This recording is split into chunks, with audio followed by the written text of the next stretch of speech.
Hello everyone, welcome back to our channel. இன்றைக்கி நம்ம சேனலில் இல்லத்தரசிகளுக்கு தேவையான பியூட்டிஃபுல்லான டிப்ஸ் தான். நம்மளுடைய சேனலில் நிறைய ஆன்மீக tips and kitchen tips, house cleaning tips இது எல்லாமே நம்ம கொடுத்துட்ருக்குறோம் இல்லைங்களா. ஒரு சில டிப்ஸ் வந்து உங்களுக்கு ஒரு ஐடியாவும் இருக்கும். நான் பண்ணக்கூடிய சில வேலைகள் உங்களுக்கு பார்க்கும்போது நம்மளும் இந்த மாதிரியெல்லாம் கிச்சனை வச்சுருக்கணும் அப்படின்ற ஒரு மோட்டிவேஷனும் இருக்கும். என்னுடைய கிச்சன்லேயும் நிறைய சின்ன சின்ன தவறுகள் இருக்கலாம். நான் எப்படியெல்லாம் ரீகரெக்ட் பண்ணி என்னுடைய கிச்சனை அப்டேட்டாக வச்சுருக்கிறேன் அப்படின்றத தான் உங்ககிட்ட ஷேர் பண்ணிக்க போகிறேன். நம்ம சேனலை சப்ஸ்கிரைப் பண்ணாமல் பார்த்துட்டு இருந்தீங்கன்னா கண்டிப்பாக நம்ம சேனலை சப்ஸ்கிரைப் பண்ணிட்டு பாருங்கள். அதே மாதிரி இந்த சேனல் உங்களுக்கு பிடிச்சிருந்தா சின்ன ஒரு லைக்ஸையும் போட்டுருங்க. இது வந்து நம்ம சேனலை நெக்ஸ்ட் லெவலுக்கு கொண்டு போகிறதுக்கு ஒரு சின்ன மோட்டிவேஷனாக இருக்கும். நிறைய ஃப்ரெண்ட்ஸ் வந்துட்டு கமெண்ட் செக்ஷனில் நாங்களும் குவார்ட்டர்ஸில் இருந்தோம், நாங்கள் பஞ்சாபில் வந்து இந்த இடத்துல இருந்தோம், அப்புறம் நிறைய பேர் வந்து நீங்கள் மதுரை தானே அப்படின்லாம் கேட்கும்போது ரொம்ப சந்தோஷமாக இருக்கும். என்ன ஒரு சின்ன சந்தோஷம்னா நம்ம சேனல் ரீச் ஆயிடுச்சு அப்படின்ற ஒரு சின்ன சந்தோஷம்தான். இந்த வீடியோ பார்த்தீங்கன்னா ஒரு சின்ன டே இன் மை லைஃப் வீடியோ தான். அந்த வீடியோவை கேப்சர் பண்ணியிருக்கிறேன். இந்த வீடியோவில் வந்து கண்டிப்பாக அந்த 5 டிப்ஸ் வந்து என்ன ஒரு யூஸ்ஃபுல்லான டிப்ஸ் நீங்கள் மேனேஜ் பண்ணிங்கன்னா உங்கள் கிச்சனை அல்டிமேட்டாக வச்சுருக்கலாம் அப்படின்ற டிப்ஸ் தான். வீடியோவை ஸ்கிப் பண்ணாமல் பாருங்கள். இன்றைக்கி வந்து ரேஷனில் கொடுத்துருக்க சப்ஜி நிறைய இருந்துச்சு. நம்ம ஞாயிற்றுக்கிழமை சனிக்கிழமை வந்து நான்வெஜ் எடுத்தாலும் எடுத்துருவோம் அப்படின்ட்டு சரி இந்த இதெல்லாம் வந்து ஒரு காய்கறி வந்து ட்ரை ரோஸ்ட் மணிக்கு பண்ணி வச்சுருவோம் அப்படின்னு சொல்லிட்டு தான். நம்ம ஊர்லலாம் வந்து மதுரையில் எங்கள் அம்மா சொல்லி கொடுத்தது தனியாக தான். இந்த உருளைக்கிழங்குனா அந்த மசியல் மாதிரிக்க பண்ணுறது, ஃப்ரை பண்ணுறது, அப்புறம் கேரட்னால் தனியாக பண்ணுறது, அப்புறம் காலிஃப்ளவர்னால் நம்ம மஞ்சூரியன் பண்ணுவோம், இல்லைன்னா ஒரு கிரேவி ஸ்டைலில் பண்ணுவோம் இல்லைங்களா. இப்படி தான் நம்ம இது பண்ணியிருக்கோம். இது வந்து ஆக்சுவலி ஒரு நார்த் இந்தியனில் இருக்கக்கூடிய ஒரு அக்கா வந்து எனக்கு சொல்லி கொடுத்தாங்க. சாரி, தீதின்னு சொல்லணும் அவங்கள. தீதி வந்து சொல்லி கொடுத்தாங்க. இந்த மாதிரி காய்கறியெல்லாம் குட்டி குட்டியாக கட் பண்ணி போட்டு நல்லா ஃப்ரை பண்ணிவிட்டு நீங்கள் குழம்பு மசாலா இதெல்லாம் வச்சுருந்தீங்கன்னா போட்டுட்டு அதை கொஞ்சம் மாய்ஸ்சரைஸாக பண்ணி தக்காளியெல்லாம் சேர்த்திங்கன்னா ஒரு மாதிரிக்கு இருக்கும். அதை வந்து நீங்கள் சப்பாத்தி கூட சாப்பிட்றப்ப ரொம்பவே ஹெல்த்தியான ஃபுட் அப்படின்ற மாதிரி சொன்னாங்க. ஸோ இன்றைக்கி அதை தான் ட்ரை பண்ணி பார்த்தேன். என் ஹஸ்பண்டும் அடிக்கடி சொல்லுவாங்க இந்த மாதிரி கத்திரிக்காய் கொஞ்சம் இருந்துச்சுன்னா கத்திரிக்காய் மட்டும் போடாது, அதோட உருளைக்கிழங்கையும் சேர்த்து போட்டு அப்படின்றது சொல்லுவாங்க. சரி அந்த ஒரு இது இன்றைக்கி ட்ரை பண்ணுவோம் அப்படின்னு சொல்லி ஃபர்ஸ்ட் டைம் ட்ரை பண்ணுறேன். சாப்பிட்டு பார்த்ததுலேயுமே டேஸ்ட் நல்லா தான் இருந்துச்சு. ஆனால் என்னதான் இருந்தாலும் நம்ம குழம்பெல்லாம் ஊற்றி பரட்டி சாப்பிட்றது மாதிரி வரல. ஃபஸ்ட்டு ஒரு டிப் வந்து சொல்கிறேன், என்னன்னு கேட்டுக்கோங்க. நம்ம கிச்சனுடைய கவுண்டர் டாப்பை பற்றி தான் நம்ம ஃபஸ்ட் டிப் இருக்க போகுது.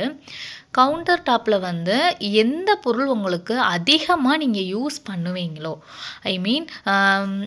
கீழே கவுண்டர் டாப்பில் உப்பில் சைடில் வந்து வலது பக்கம் வந்து உப்பு இதெல்லாம் வைப்போம் பார்த்தீங்களா, அந்த இடத்த நான் சொல்ல வரேன். சில பேர் வந்து பார்த்தோன்னா நிறைய பொருள் வந்து அடுக்கி வச்சுருப்பாங்க. அது பார்க்குறதுக்கு கவுண்டர் டாப்பையே மெஸ்ஸியாக இருக்கும். நம்ம சமையல் பண்ணிவிட்டு அந்த பாத்திரத்தை வந்து பக்கத்தில் வைக்கிறதுக்கு கூட முடியாத அளவுக்கு மெஸ்ஸியாக இருக்க மாதிரி ஃபீலாக இருக்கும். ஸோ நீங்கள் வந்து அந்த இடத்த கவுண்டர் டாப்பில் இருக்கக்கூடிய அந்த உப்பு டப்பா இதெல்லாம் வைக்கக்கூடிய இடத்த எந்த மாதிரி நீங்கள் சூஸ் பண்ணணும் அப்படின்னா, ஒரு உப்பு டப்பா வந்து எடுக்கிறீங்கன்னா உங்களுடைய கிச்சனுக்கு ஏன்னா நான் இந்த தப்பை பண்ணியிருக்கிறேன். ஒரு சூட்டபிளே இல்லாமல் நம்ம கிச்சனுக்கு ஆப்டே ஆகாத ஒரு டப்பாவை வந்து வாங்கிடுவேன்.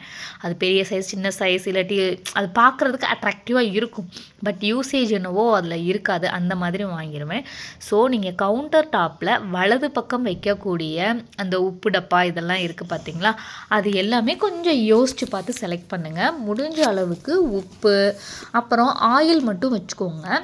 மிச்சதெல்லாம் டப்பாவில் ஸ்டோர் பண்ணி வச்சுட்டு மேலே செல்ஃப் ஏரியா இருக்கும் இல்லைங்களா, அந்த மாதிரி இடத்துல வச்சு அப்பைக்கு எடுத்து வச்சு யூஸ் பண்ணுறது மாதிரி பார்த்துக்கோங்க.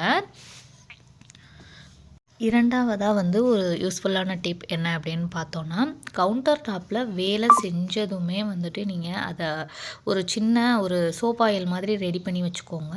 பாத்திரம் கழுவுற சோப்போட தண்ணியாக இருந்தாலும் பரவாயில்ல, இல்லை விம் ஜெல் இதெல்லாம் இருக்கும் இல்லைங்களா, அதை வந்து தண்ணியில் ஊற்றி வச்சுட்டு கிச்சனுடைய வேலைகள் முடிஞ்சதுமே வந்து கையோட அந்த ஸ்ப்ரே பண்ணி விட்டுட்டு அடுப்பு ஏரியா, தரை, செவருக்கு பின்னாடி இதெல்லாமே ஒரு வைப் பண்ணிட்டீங்கன்னு வச்சுக்கோங்களேன். உங்கள் கிச்சன் வந்துட்டு இந்த எண்ணெய் பிசு களைப்பாக இருக்கிறது, இதெல்லாம் வந்து நம்ம இந்த வாரத்தில் ஒரு நாள் இல்லாட்டி மாதத்தில் ஒரு நாள் பார்த்து ரொம்ப கால் கடுக்க நின்று அத்தனை வேலையும் செஞ்சு தொடச்செடுப்போம் பார்த்தீங்களா, அந்ததுக்கான அவசியமே இருக்காது. நீங்கள் டெய்லி பண்ண முடியாட்டி கூட 3 days ஒன்ஸ் நான் சொல்லக்கூடிய இந்த டிப்பை மட்டும் நீங்கள் ஃபாலோ பண்ணுங்கள். உங்கள் கிச்சனில் இந்த பிசுபிசுப்பு தொல்லை இதெல்லாம் எதுவுமே இருக்காது. 3வதான ஒரு சூப்பரான விஷயம். இது எல்லார் வீட்லேயுமே பண்ணக்கூடிய விஷயம்தான். ஏன்னா இது வந்து இன்ஸ்பயர் ஆகி எல்லோரும் பண்ணக்கூடிய விஷயம். என்ன அப்படின்னு பார்த்தோன்னா, இந்த அன்வான்டான பாத்திரங்கள் வந்து நிறைய சில பாத்திரம்லாம் அழகாக இருக்குன்னு சொல்லிட்டு அந்த செல்ஃப் ஏரியாவில் நிறைய பேர் வீட்டில் அடுக்கி நான் பார்த்துருக்குறேன். அதில் என்ன வச்சுருக்கீங்க அப்படின்னு கேட்கும்போது அவங்க சொல்லுவாங்க, இல்லை அதில் ஒன்றும் இல்லை, சும்மா தான் வச்சுருக்கேன் அப்படின்னு சொல்லுவாங்க. கிச்சன் பெரிய கிச்சனாக இருந்தாலும் சரி, சின்ன கிச்சனாக இருந்தாலும் சரி, மினிமலான பாத்திரங்கள் வச்சுட்டு நீங்கள் உங்களுடைய கிச்சனை வந்து மெயின்டைன் பண்ணுறது ரொம்ப ஈஸி. அது பார்க்குறதுக்கும் அழகாக இருக்கும். பாத்திரங்கள் வந்து சில்வர் பாத்திரம் அதிகமாக வச்சுருக்கவங்க வீட்டில் வேலையும் அதிகமாக இருக்கும். அட் தி சேம் டைம் நீங்கள் வந்து ஏதாவது வறுக்கத்தாலோ என்ன தான் சிமினி இருந்தாலும் கூட எண்ணெய் பிசுப்பு அதுலேயும் அடையும். ஸோ நீங்கள் மினிமலான பொருள் வச்சுக்கிட்டீங்கன்னா இந்த ப்ராப்ளம் உங்களுக்கு இருக்கவே இருக்காது. காலிஃப்ளவர் இங்கே இருக்கிறதெல்லாம் பார்த்தோன்னு வச்சுக்கோங்களேன், ரொம்பவே சாஃப்டாக இருக்கும். நம்ம ஊரில் ஏதோ கொஞ்சம் ஹார்டாக இருக்கிற மாதிரி ஃபீலாக இருக்குது. இங்கே வந்து ஏன்னு தெரியல, ரொம்பவே சாஃப்டாக இருக்குது. இந்த பக்கம் விளைச்சல் அதிகமாக இருக்கிறதுனாலயா என்னன்னு தெரியல. இப்போ நான் கட் பண்ணி வச்சுருந்தேன் இல்லைங்களா, அந்த காய் எல்லாமே வந்து லேசாக தண்ணியில் உப்பு போட்டு, ஏன்னா ஃபுல்லாக கொதிக்க விடக்கூடாது. தண்ணி ஹீட்டாகவும் நம்ம ஊரில் பார்த்தீங்களா அந்த காலிஃப்ளவரில் புழு இருக்கும் அப்படின்னு சொல்லிட்டு கொஞ்சமாக சுடு தண்ணியில் போட்டு எடுப்போம் இல்லைங்களா, அந்த இது மாதிரி தான். தயவு செஞ்சு கொதிக்க விட்டுறக்கூடாது. ஏன் கொதிக்கக்கூடாதுன்னா, நம்மளுக்கு கிடைக்கக்கூடிய விட்டமின்ஸ் அந்த காய்கறியில் இருக்கக்கூடிய சத்துக்கள் எல்லாம் வேஸ்ட்டாக போயிடும். அதனால் லேசாக ஒரு 20% மட்டும் அந்த தண்ணியில் அந்த ஹீட்டில் இருந்தால் போதும். இது வந்து தக்காளி வெங்காயம் போட்டு தாளித்து அப்படியே பிரட்டி எடுக்கிறது மாதிரி தான் செய்ய போகிறேன் இன்றைக்கி. கிட்ஸ் வந்துட்டு எங்கள் வீட்டில் விரும்பி சாப்பிட்டாங்க. என் ஹஸ்பண்ட்க்கு வந்து அவ்வளோவா வந்து எங்கள் வீட்டுக்காருக்கு வந்து எல்லாமே குழம்பா இருந்தாலும் ஒரு ஒரு ஹாஃப் பாயில்டாகவே எதுவுமே சாப்பிட மாட்டாங்கன்னு வச்சுக்கோங்களேன். அதே மாதிரி தான் இப்போது இந்த காயில் வந்து நம்ம மசால்ஸும், அதாவது இது அசாமீஸ் வந்து அடிக்கடி இது செஞ்சு சாப்பிடக்கூடிய உணவு. அவங்க எல்லா காய்களையும் இந்த மாதிரி தான் லைட்டாக அவங்க நம்மளாவது கொஞ்சமாவது காரப்பொடி வீட்டு மசால் இதெல்லாம் போடுறோம். அவங்க இதெல்லாம் போடவே மாட்டாங்க. வெறும் உப்பு, மஞ்சத்தூள், அப்புறம் கொஞ்சமாக தனி மிளகாத்தூள் மட்டும்தான் போட்டு சாப்பிடுவாங்க. பிள்ளைங்க வந்து விரும்பி சாப்பிட்டாங்க. அதில் இருக்கக்கூடிய கேரட்டு தனியாக எடுத்துக்கிட்டு, இது கேரட்டு அவங்க ஒரு ஹைட் அண்ட் சீக் மாதிரி பண்ணுவோம் இல்லைங்களா, எனக்கு காலிஃப்ளவரு இது அது அப்படின்னு சொல்லிட்டு சாப்பிட்டாங்க. கொஞ்சம் கலர்ஃபுல்லாக இருந்ததுனால எங்கள் குட்டி பையன் ரொம்ப விரும்பி சாப்பிட்டான் எங்கள் வீட்டில். ஸோ நீங்களுமே இந்த மாதிரி செஞ்சு கொடுத்து பாருங்கள். இதில் எக்ஸ்ட்ரா பட்டாணியும் சேர்த்து ஆட் பண்ணி பாருங்களேன், ரொம்பவே விரும்பி சாப்பிடுவாங்க. ஓகே, 4வது டிப் என்ன அப்படின்னு சொல்லட்டா? 4வது டிப் வந்து எல்லாருமே செய்யக்கூடிய தப்பு தான். என்ன தப்பு அப்படின்னு பார்த்துட்டோன்னா, சிங்க் ஏரியாவில் நம்ம சோப்பு வைக்கிற இடம் இருக்குது பார்த்தீங்களா, அந்த இடம் தான். நீங்கள் வாட்ச் பண்ணியிருக்கீங்களா என்னன்றது தெரியலை. நான் சொன்னதும் உங்களுக்கு டக்குன்னு கிளிக் ஆகும். நம்ம அடிக்கடி அந்த குழாய் ஏரியாவை திறப்போம். அதே மாதிரி அந்த சோப்பு அடிக்கடி அந்த இதை எடுத்து எடுத்து கழுவும் போது நம்மளுடைய அந்த சிங்கில் பேக்கில் இருக்கிறத நம்ம மறந்துடுவோம். ப்ளஸ் சிங்கை சுற்றியும் அந்த ஒரு மாதிரி அந்த சோப்போட எசன்சல் பட்டு பட்டு ஒரு மணி வெள்ளை அடிச்சுட்டு, குழாயெல்லாம் ஒரு மணி உப்பு அரிச்சிட்டு காட்டும். நம்ம எவ்வளோ தான் நீட்டாக க்ளீனாக ஒரு கிச்சனை மெயின்டைன் பண்ணி வச்சுருந்தாலும் அந்த ஒரு ஏரியாவை பார்க்கும்போது டர்ட்டாகவே தெரிகிற மணிக்கு இருக்கும். ஸோ நம்மளுடைய கிச்சனுடைய க்ளீனிங் ஒர்க்குன்னு எடுத்துக்கிட்டோம்னா ரொம்ப ப்ரெசன்டிவாக காட்டக்கூடிய ஏரியாக்கள் மேலே இருக்க கவுண்டர் டாப்பில் இருக்க சுற்றி இருக்கக்கூடிய ஏரியா தான். நீங்கள் என்ன தான் அழகழகான பொருட்கள் வாங்கி நீங்கள் வச்சாலும், பேப்பர்ஸ் எல்லாம் அவைலபிளாக இருக்குது, அதெல்லாம் வாங்கி நீங்கள் ஒட்டுனாலும் கூட இந்த சிங்க் ஏரியா ரொம்ப பேடாக இருக்கும். ஒரு சில பேரெல்லாம் சிங்க் ஏரியாவுக்கு கீழேயே டஸ்ட்பின் வச்சுருப்பாங்க. அந்த ஏரியாவையும் பார்த்தா ரொம்ப ஒரு மாதிரி தூசியாக இருக்கும். இல்லை பிள்ளைங்க வந்து டக்குன்னு நம்ம வேஸ்ட்டு போடுறப்ப அந்த அந்த செவத்தில் பட்டு இந்த மாதிரிலாம் இருக்கும். ஸோ நீங்கள் சிங்க் ஏரியாவை பக்காவாக நீட் அண்ட் க்ளீனாக வச்சுக்கோங்க.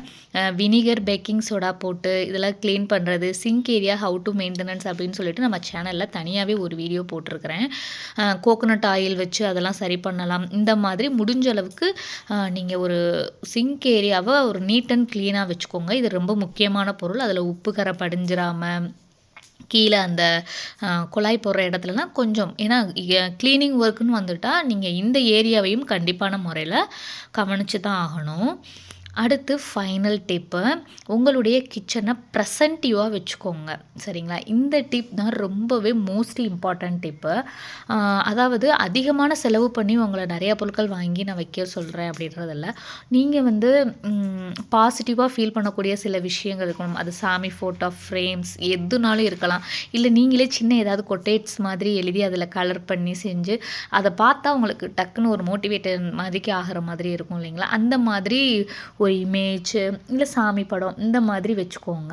அதை அழகாக டெய்லி காலையில் பார்த்துட்டு நீங்கள் அந்த வேலை செய்யும் போது, ஏன்னா நம்ம கிச்சனில் வேலை பார்க்குறோன்றப்போ லேடிஸ் தான் அதிக நேரம் நிற்போம், ஜென்ட்ஸ் நிற்பாங்கன்றது ஒரு சில பேர் வீட்டில் செய்யலாம். ஆனால் மோஸ்ட்லி வந்து நம்ம கேர்ள்ஸ் தான் செய்வோம் இல்லைங்களா? அதனால் ரொம்பவே ரெப்ரசன்டிவாக பார்க்குறதுக்கே அவ்வளோ அழகாக வச்சுக்கோங்க.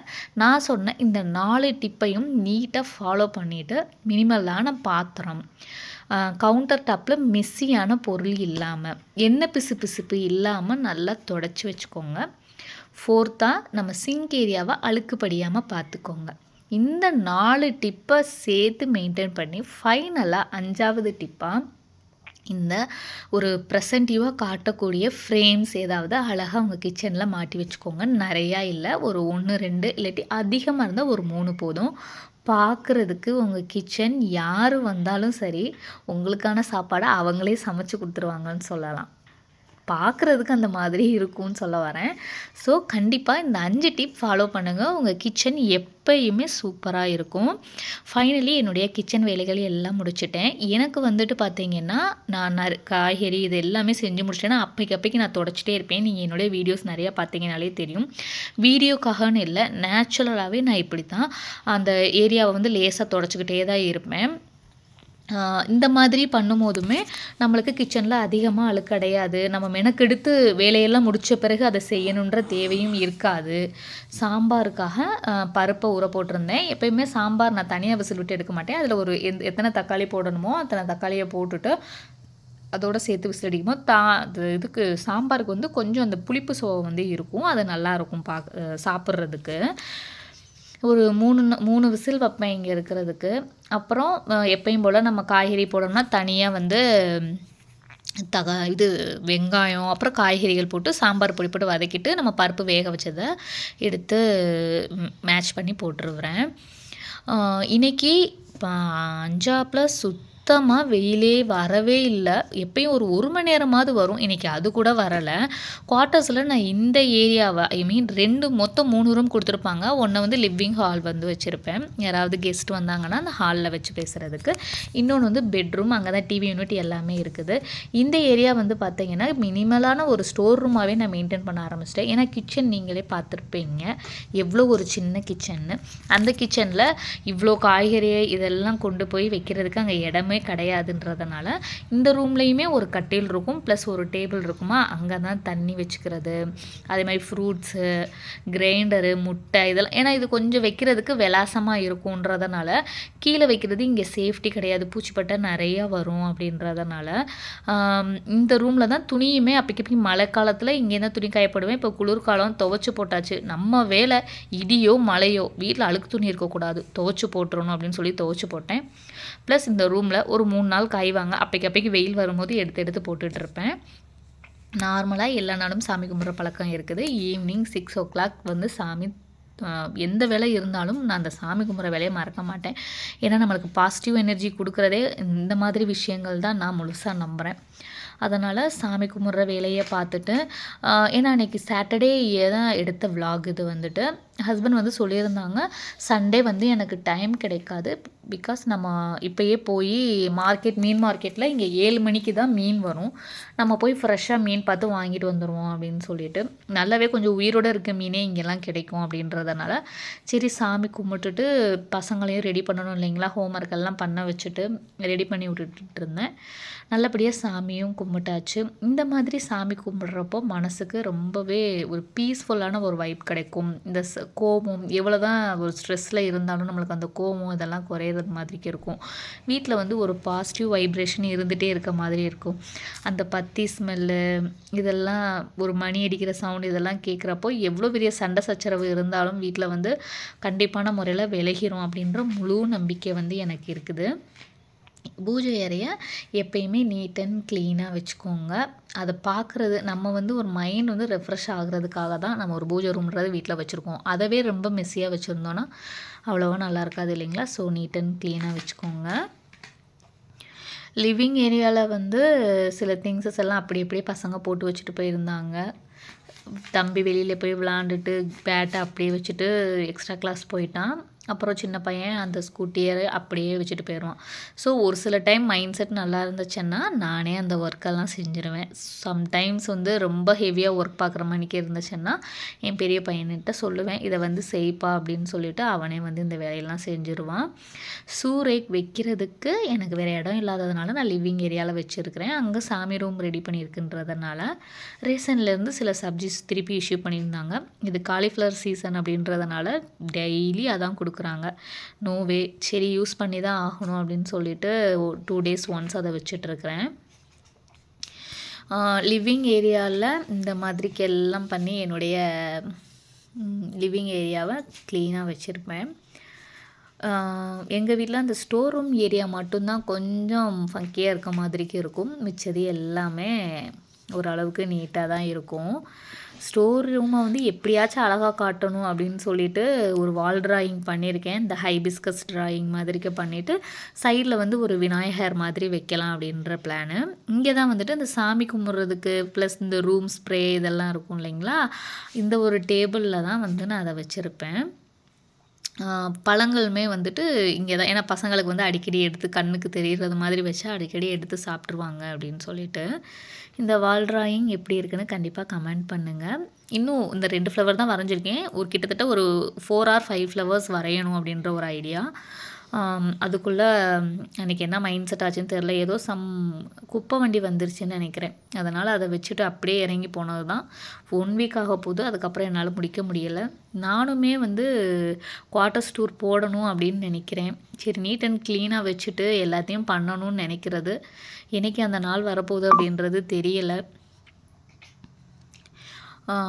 குளிர் அதிகமாக இருக்கிறனால கொஞ்சம் நேரம் பகல் டயத்தில் மட்டும் அந்த 10 மணிக்கு மேலே தான் வேலை பார்க்க முடியும்னு சொல்லியிருந்தேன் இல்லைங்களா, அதனால் அந்த வேலைகளெல்லாம் முடிச்சுட்டு கடன்ட்டு அடுத்த வேலைக்கு ஓடுற மாதிரி தான் இருக்குது. எக்ஸ்ட்ரா வேலைகள் எதுவுமே பார்க்க முடியலை. லீவுக்கு போகிற பிளான் வேறு இருக்குது அப்படின்றதுனால அந்த ஒரு குஷியில் சரி ஊருக்கு போயிட்டு வந்து எதையும் பார்த்துக்கிடலாம் அப்படின்ற ஒரு மைண்ட் செட்டு. ஆரஞ்சு எல்லாமே நம்ம இங்கே ஃப்ரூட்ஸ் எதுவுமே வெளியில் வாங்கணுன்ற அவசியமே கிடையாது. எல்லாமே நம்மளுக்கு ரேஷனில் இஷ்யூ பண்ணிடுவாங்க. சாப்பிட மட்டும்தான் செய்யணும் நம்ம, அது மட்டும்தான் இங்கே வேலை. காய்கறிகளை சமைக்கணும், இது மட்டும்தான் இங்கே வேலை. பசங்களுக்கு ஆப்பிள் ஆரஞ்சு அந்த சீசனல் ஃப்ரூட் என்னவோ அது ஃபுல்லாமே ப்ரொவைட் பண்ணிடுவாங்க. இது குவார்ட்டர்ஸ் ஏரியாவில் இருக்கக்கூடிய ஒன் ஆஃப் த ரூமு. இதுவுமே சில பேர் வீட்டில் வந்து பெரிய பெரிய பசங்க இருப்பாங்க இல்லைங்களா, 9th 8th படிக்கிற பசங்க அப்படின்னு சொல்லிட்டு அவங்களுக்கு இது தனியாக ஒரு பெட்ரூமாகவே அரேஞ்ச் பண்ணி கொடுத்துருக்காங்க. நம்ம வீட்டில் குட்டி பசங்க தான் இருக்கிறாங்க, அதுக்கான நீடு இல்லை, தனியாக படுக்கிறதுக்கான நீடு இல்லை அப்படின்றதுனால நாங்கள் இந்த ரூமை வந்துட்டு ஸ்டோர் ரூமாகவே யூஸ் பண்ணிட்டோம். குவார்ட்டர்ஸை பொறுத்த வரைக்கும் இப்படி தான் எல்லாருடைய குவார்ட்டர்ஸும் இருக்கும். ஒரு சில பேர்லாம் வீடியோ போடுறாங்க, குவார்ட்டர்ஸ் பார்க்குறதுக்கே அழகாக இருக்குது. நமக்கு என்னவோ கிடைச்சது கீமூவில் இருக்கக்கூடிய குவார்ட்டர்ஸ் தான். ஹஸ்பண்ட் ஃபைனலி வந்துட்டாங்க. நான் அப்படியே குளிருக்கு போடக்கூடிய ட்ரெஸ் எல்லாத்தையும் அள்ளி போட்டுக்கிட்டு, ஏன்னா குளிர் அடிக்கிறதுக்கு ஒன்றும் பண்ண முடியாதுன்னு சொல்லிட்டு கிளம்பிட்டோம். நம்ம இங்கேருந்து ஒரு 2 கிலோமீட்டருக்கு ட்ராவல் பண்ணி தான் வெளியில் போகிறது மாதிரிக்கே இருக்கும். மீன் வாங்குறதுக்கு வெளியில் எந்த திங்ஸ் வாங்கணும் அப்படின்றாலுமே ரேட் இந்த கம்பளி இதெல்லாம் வீடியோவில் காமிக்கிறேன் பார்த்தீங்களா, ரொம்பவே கம்மி ரேட்டு தான். 600 700 இவ்வளோ தான். ஏன்னா குளிர் நேரம் இங்கே வந்து அதிக யூசேஜ் இருக்குதுன்றனால நம்ம ஊர் பக்கம்னா ரொம்பவே ரேட் அதிகம்தான். இங்கே கொஞ்சம் தரமானதாகவுமே இருக்கும். ஆனால் இங்கேருந்து அங்கே கேரி பண்ணிட்டு வர முடியாது, ஊர்லெலாம் கேட்பாங்க. இந்த ஏரியாவில் வந்து பார்த்திங்கன்னா கேட்லேருந்து கொஞ்சம் தூரமே நம்ம குவார்ட்டர்ஸுக்கு தேவையான பொருட்கள் எல்லாமே வச்சுருப்பாங்க. இந்த ஆர்மி டப்பா, ஸ்லீப்பிங் பேக்கு, குவார்ட்டர்ஸ் நீடு என்னென்னவோ அது எல்லாமே இந்த ஏரியாவில் மட்டும்தான் வச்சுருப்பாங்க. ஏன்னா இங்கே வாங்குறதுக்கு ஈஸியாக இருக்கும். ரேட்டு கொஞ்சம் அதிகமாக சொல்லுவாங்க. இன்னும் கொஞ்சம் உள்ளே தூரமாக தள்ளி போனோம்னா நார்மல் ரேட் இருக்கும். கேட்டை தாண்டினவுடனே இங்கே இருக்கக்கூடிய கடைகள் எல்லாமே கொஞ்சம் ரேட் அதிகமாக தான் சொல்லுவாங்க. ஏன்னா அவங்களுக்கு தெரியும் எப்படினாலும் இவங்க வாங்கி தான் ஆவாங்க அப்படின்னு சொல்லிட்டு. குவார்ட்டர்ஸ் நம்ம புதுசா லொக்கேட் ஆகிருக்கிறோம்னா, இந்த தண்ணி கேனு இது எல்லாமே இங்கே தான் இருக்கும். நாங்களும் வந்த புதுசில ஒரு 2, 3 இது வாங்க தான் செஞ்சோம். மீன் கடையில எல்லா மீனும் இருந்துச்சு. எனக்கு மீனோட பேரெல்லாம் தெரியாது. நம்ம ஊர்ல இருக்கையில இந்த அ பாறை மீனு, ஊளி மீன், அப்புறமேலு கட்லா, கண்டை இதெல்லாம் சொல்லுவாங்கல்ல. இந்த 3 மீன் தெரியும். அப்புறம் இறால் மீன், நண்டு இதெல்லாம் தெரியும். இங்கே வந்து ஒரு டிஃப்ரெண்ட்டான பேர் சொல்கிறாங்க. ஓரளவுக்கு உயிரோடு இருக்கிற மீனாக எனக்கு வாங்கினா போதும், முள் கம்மியாக இருக்கணும் அப்படின்னு சொல்லிட்டு இது மட்டும்தான் எனக்கு தெரியும். அதை பார்த்து நம்ம எடுத்தாச்சு. இங்கேயும் வந்து இவங்களோட ஆர்கியூமெண்ட்டு தீரலை. அண்ணன் தம்பி இது ஏ மீன் ஓ மீனுன்னு சொல்லி ஏதோ சண்டை போட்டுட்டு இருந்தாங்க. டேய் வாங்கடான்னு அவங்க அப்பா எங்கே போனாலும் பேசிக்கிட்டு தான் இருக்கிறாங்களா, அந்த கோபத்தோடையே அவையே கிளம்பிட்டு இருந்தாங்க. ஃபைனலி மீன் வாங்கிட்டு வீட்டுக்கே போயாச்சு. இது ஒரு மினி டூர் மாதிரியே இருந்திருக்கும்னு நினைக்கிறேன். Keep supporting. தேங்க்ஸ் ஃபார் வாட்சிங்.